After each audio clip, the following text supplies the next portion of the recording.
అమ్మయ్య, మొత్తానికి గండం గడిచింది. అవును స్వామి, నానింటికొస్తే ఏమైపోతుందోనని ఎంత టెన్షన్ పడ్డానో తెలుసా? రావట్లేదని నాన్న ఫోన్ చేసేసరికి నా భయం తగ్గింది. జై శ్రీరామ్. అవును స్వామి, జైని ఇంటికి తీసుకెళ్లి పిలుస్తే నాన్న రాడని చెప్పావు కదా, మరి వస్తానన్నాడేంటి? మనం ఒకటి తలిస్తే దైవం మరొకటి తలుస్తుందమ్మా. నువ్వు దేవుడివే కదా స్వామి. నడిపించేది ఆ శ్రీరామచంద్రుడు. భయానికి నేను నిన్న 2-3 సార్లు పిలిచాను, అయినా రాలేదేంటి? రాములు వారి సేవ చేసుకోవాలి కదమ్మా, అందుకే రాలేకపోయాను. పోనీలే స్వామి, నాన్న రాకుండా ఉంటే నాకు చాలా సంతోషంగా ఉంది. ఇంకెక్కడి సంతోషం, అంతా నాశనం. ఏమైంది స్వామి?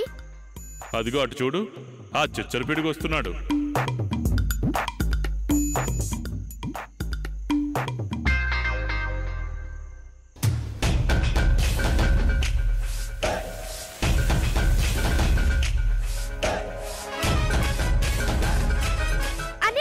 అక్కడ కూర్చోకు. ఎందుకు?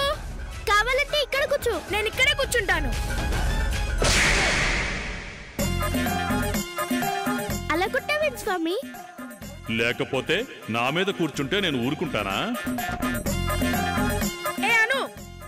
నన్నెందుకు తోసావు? నేనెక్కడ తోసానన్నయ్య? నేను ఇక్కడున్నాను, ఉయ్యాలక్కడుంది, నేనెలా తోస్తాను? జై శ్రీరామ్. మరి నేనెలా పడిపోయాను? నాకేం తెలుసు?